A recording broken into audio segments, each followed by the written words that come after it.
Olá, irmãos, tudo bem? Para você que deseja ouvir o Evangelho do nosso Senhor Jesus e a doutrina dos apóstolos estabelecida pelo nosso Senhor Jesus aos apóstolos, para que esses entreguem a doutrina, a vontade, os mandamentos do nosso Senhor Jesus à igreja, você está no canal certo. Clique no sininho, se inscreva no canal, aquele que foi realmente chamado pelo Senhor para então estar compartilhando aí das Escrituras as verdades de Deus para os nossos irmãos. Você pode comentar aí nos comentários o que você achou do vídeo. O tema hoje é Mateus 24:13.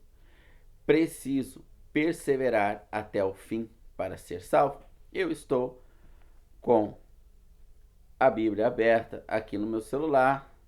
Não é de costume, eu prefiro abrir as escrituras no papel, mas vamos ler o que diz Mateus, capítulo 24, verso de número 13. Mas aquele que perseverar até o fim, esse será salvo. Eu me atenho a alguns vídeos na internet, desculpem aqui, peço a abertura de um parênteses para incluir na mensagem um chimarrão, devido ao fato de meus dedos não conseguirem ter digitado agora ali, tamanho frio aqui no Rio Grande do Sul. Alguns médicos postam na internet, né, títulos meramente a fins de gatilhos mentais para capturar a atenção daqueles que vêm e estes serem levados a assistir o vídeo, né? O malabarismo, as técnicas de gatilhos mentais para capturar a atenção dos homens são tremendamente ardilosas e capazes de cumprir o seu objetivo. Mas ditos lá, coma isso e viva até os 100 anos, né? Se alimente assim e você viverá até os 120 anos. Nossa! Como que se a nossa vida ela baseasse apenas no que nos alimentamos. Não contamos o fator mecânico, esqueceu de ajustar o freio do nosso carro e nós somos aí motorista de Uber, de caminhão, estamos todo dia no asfalto. Não contamos com catástrofes climáticas, né? Como nós tivemos aqui no Rio Grande do Sul, dois efeitos aí, El Ninho, ou sei lá o que. Peço desculpa a ignorância, dada ao fato de eu não ter redes sociais, não ter televisão e não assistir nenhum tipo de notícia, apenas ouço que alguns aí comentam ou aparece no Google alguma matéria, né? Mas eu sei que foi de catástrofes gigantescas com uma destruição em massa aqui no Rio Grande do Sul e muitos morreram, mesmo comendo aí o que os médicos orientaram, garantindo que a pessoa viveria até os 120 anos, né? Essas receitas de bolo aparentemente fácil, que anulam a complexidade da vida, elas são perigosas, né? São extremamente perigosas. Nós temos fatores genéticos que predominam aí sobre o metabólico, muitas das vezes, e não vou adentrar aqui nessa parte. Mas peguei esse exemplo para ilustrar aqui o texto de Mateus 24:13, quando este cai na mão de ladrões e salteadores, né?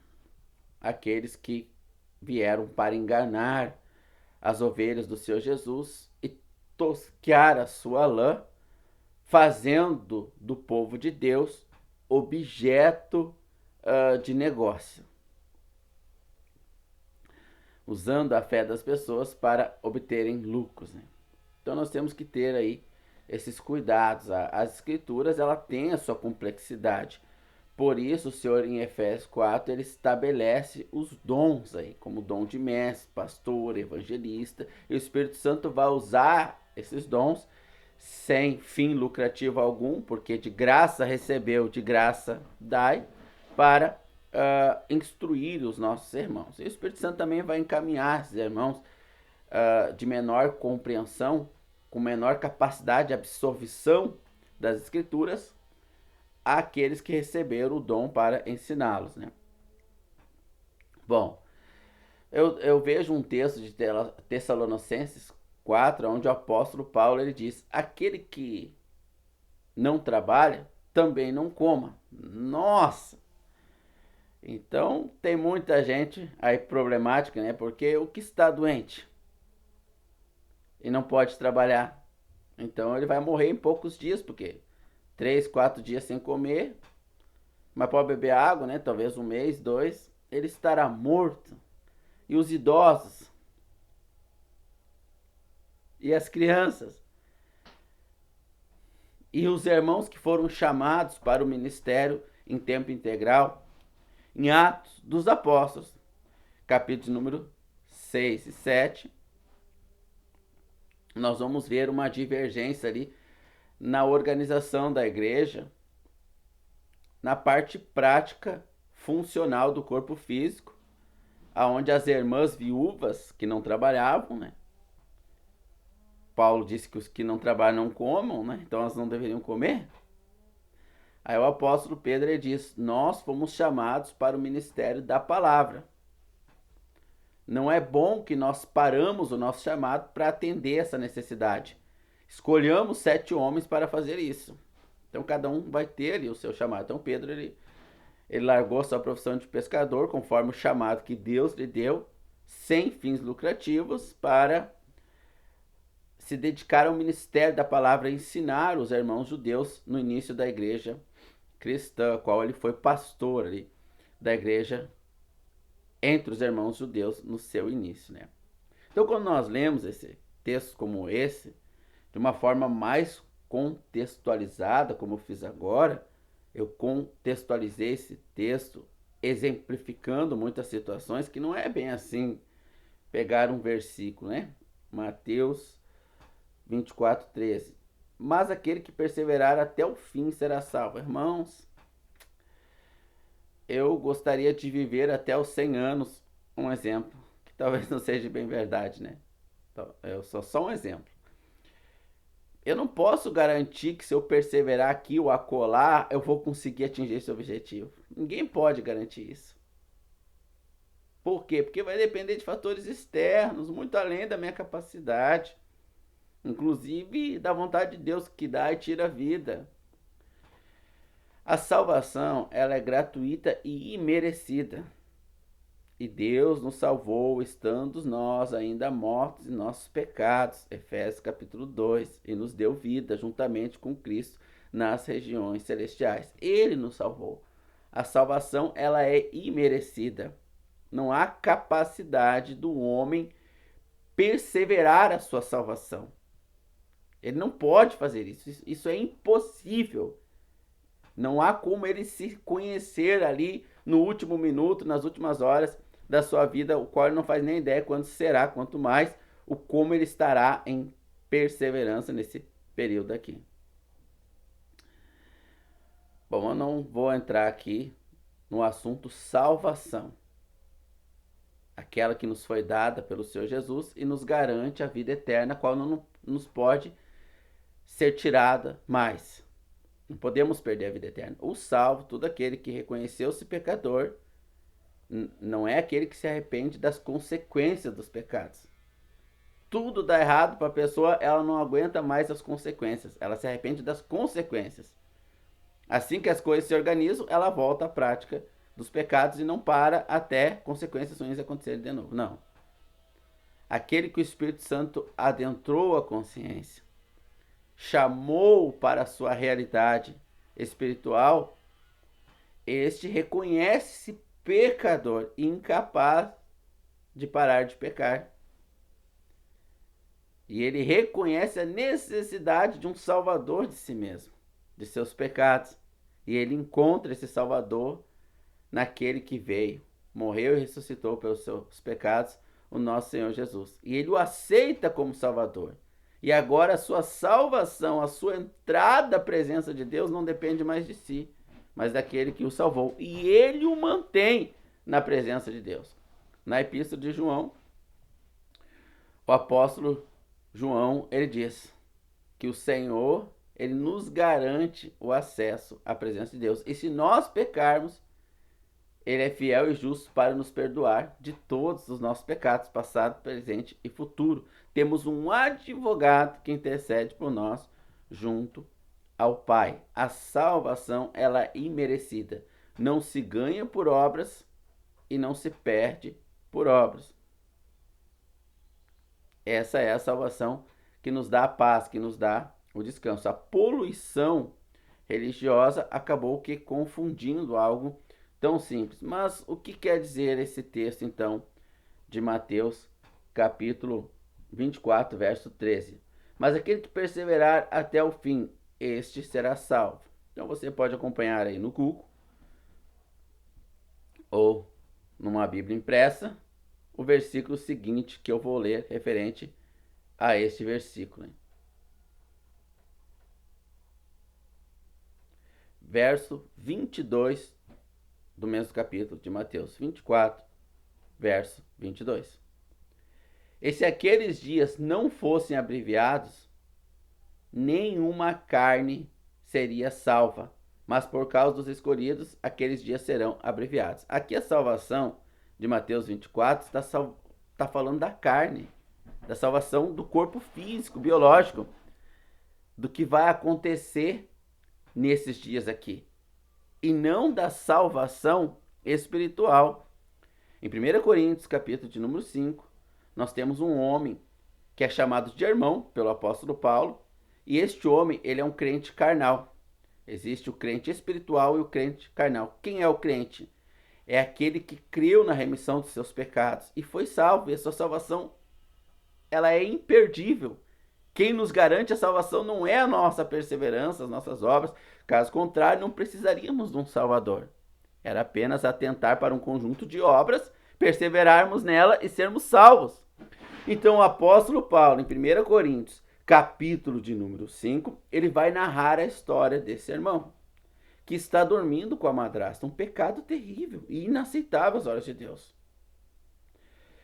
E ele vai dizer que esse irmão vai ser entregue a Satanás por ele, para que Satanás destrua sua carne e seu espírito seja salvo no dia do Senhor. O espírito não perdeu a salvação. O espírito vai ser salvo. E esse irmão ele foi expulso da igreja para que Satanás tivesse acesso à sua carne e ele ia ser castigado, afligido por Deus. Hebreus capítulo de número 12. Hebreus capítulo de número 12 diz: Deus açoita e disciplina o filho que ama. Se estáis sem disciplina, não sois filhos. Então não tem como um crente viver pecando. Isso é impossível. Deus vai discipliná-lo.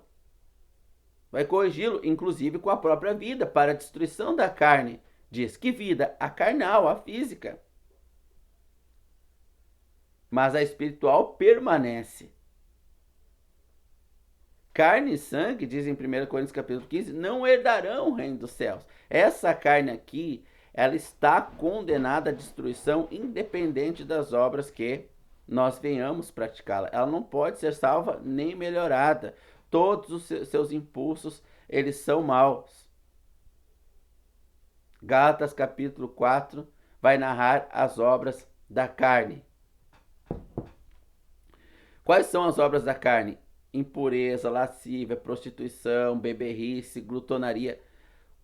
Tudo que a carne pratica é isso. Não existe carne boa que não pratica essas coisas. Todo ser humano, ao nascer no globo terrestre, a sua carne vai impulsioná-lo a isso. Nenhum homem vai nascer com a carne impulsionando ele a temer e obedecer a Deus. Nenhum. Ah, mas o meu filho lá, ou eu, meus pais eram católicos e tal, ouvia falar de Deus. Comportamento aprendido. Só isso. Todos os seus impulsos, por mais que você, qualquer homem, numa cultura judaica cristã, ouve falar de um Deus de forma externa e mantém externamente algum comportamento agradável a Deus, suas obras ocultas são essas. Seja o homem mentiroso e Deus verdadeiro. As obras da carne são prostituição, impureza, lascívia, glutonaria, bebedices, ira. Todo homem no globo terrestre, independente da sua cultura judaica, cristã, muçulmano, etc., não importa o seu viés cultural, onde ele nasceu, toda a sua pretensão a obedecer a Deus no homem natural é mentirosa. É mentirosa. Não há salvação para esse homem. Os frutos do Espírito são alegria, paz, benignidade, bondade, mansidão. Só a salvação e nascermos de novo. João 3,3. Importa-vos nascer de novo. Por quê? Porque não há salvação para a carne. Não existe conjuntos de regras capazes de salvar a carne. É só nascendo de novo, matando tudo, destruindo tudo e fazendo novo. E nós recebemos esse novo nascimento ao aceitar Jesus como Salvador. E não tem como perder a filiação. Lembra de Lucas capítulo 15, irmãos? O filho pródigo, ele deixou de ser filho quando ele foi viver a vida dele, desobediente ao pai? Não. Ele perdeu a filiação? Não. Ele perdeu o DNA de filho? Não. Porém, ele foi disciplinado. O que aconteceu com ele? Ele usufruiu o dinheiro, os primeiros meses ali, agora eu tenho liberdade, faço o que quero. Legal. Vou dormir com tudo que é prostituta. Legal. Vou comprar aquele carrão, olhar pornografia. Legal. E o que aconteceu com a carne dele? Estava pior que um porco. Porque o porco tinha alfarrobas, bolotas para comer. Tinha uma comida inferior à dos seres humanos. E aquele homem, filho do pai lá, nem isso tinha. O pai alguma vez foi atrás dele? Não. O pai tira para fora do corpo para disciplinar. Entregar esse homem a Satanás. 1 Coríntios 5, leia lá. Para destruição da carne. O que aconteceu com esse irmão de 1 Coríntios 15? O que aconteceu com ele? 2 Coríntios capítulo 2. Ele foi consumido de profunda tristeza na disciplina, no açoite, na vara de Deus. E essa tristeza, a Bíblia diz que a tristeza, segundo Deus, produz arrependimento, fez ele se arrepender. 2 Coríntios capítulo 2. Eu cito os textos aqui porque eu abri um aplicativo que eu não sei dar pause para procurar nas escrituras. Peço perdão à ignorância aí na tecnologia aí. Mas estamos aqui para os que assistirem o vídeo, desejosos de aprender do Senhor. Essa salvação de Mateus 24:13 é a salvação da carne aos judeus no período da grande tribulação que irão entrar ao milênio. O milênio, os 1000 anos, é uma promessa de Deus aos judeus, não para a igreja. Outro assunto. Aqui apenas estamos falando dessa perseverança, para os judeus perseverar. Se você ler todo o capítulo, fujam para a Judéia, montes, ai se isso acontecer no dia de sábado, tudo isso são práticas e guardas judaicas. Serão 12.000 das 12 tribos, totalizando 144.000 judeus. Apocalipse vai explicar melhor, mas é outro assunto, como eu já disse. Aqui a salvação, como eu li no versículo 22, se eu não me engano, de Mateus, vou pegar aqui no meu celular para conferir. Versículo 22, acho que foi isso. E se aqueles dias não fossem abreviados, que é o dia da vinda do Senhor, para reinar no milênio com os judeus, nenhuma carne se salvaria. Não fala da salvação do Espírito que vai ganhar um corpo novo. João capítulo 14, o Senhor Jesus diz: eu vou para o Pai e vos prepararei uma casa, ou seja, um corpo novo. Jesus ressuscitou num corpo novo. Nós não vamos ser só espírito lá. Nós vamos continuar sendo corpo, alma e espírito, porém glorificados, sem sentimento. Se nós chegar no céu e não tiver um familiar nosso, legal, nós não vamos sentir tristeza nenhuma. Essa tristeza é do homem natural. Apocalipse 21, Deus enxugará do olho toda lágrima, não haverá dor, pranto, tristeza, morte, nada. Isso no reino eterno, nos céus, não no reino milenar. O reino de Deus consiste em vários reinos, em vários tempos. Quando tudo acabar essa terra, como diz 1 Pedro capítulo número 3, ela for destruída pelo fogo e lançada no Hades, juntamente com o inferno, juntamente com Satanás e seus demônios, e juntamente com todos os que negaram essa salvação imerecida em Jesus Cristo, nós estaremos num novo céu e numa nova terra, junto com o Senhor na eternidade. Então, aqui, assim como Paulo, ele fala em 1 Coríntios capítulo 3, que nós devemos cuidar das nossas obras para nós ganhar galardão, a obra que for no ouro, ela vai ter recompensa, a que for palha, feno, ela vai ser queimada e destruída. Porém, o tal será salvo. Mesmo que as obras foi ruim do crente, ele tem as consequências, o castigo de Deus aqui na terra, porque o pai ama e disciplina o filho, mas não deixa de ser filho. Duas crianças ali brincavam com a minha filha, as três erraram, falaram palavrão. Estou dando só um exemplo, minhas filhas não fazem isso, né? Mas as três falaram palavrão, ofenderam os mais velhos. Eu fui lá, peguei minha filha e disciplinei. E ela continuou sendo minha filha. As duas eu não disciplinei, porque não são minhas filhas. O pai disciplina o filho que ama. Essa sentença aqui de perseverar até o fim, e a sentença é ser salvo, se não perseverar não será, é referente à carne, a salvação da carne para a entrada no reino milenar. A salvação não se perde. Num outro vídeo falaremos sobre a salvação eterna, que infelizmente não deveria ser assunto para um cristão maduro, salvo, que são assuntos rudimentares do início da fé cristã, para os bebês na fé. Mas dado ao fato da poluição religiosa e das falsas doutrinas no meio da cristandade, onde o irmão nasce no meio de um monte de mentiras referente ao reino eterno e à vida eterna, temos que recapitular esses assuntos.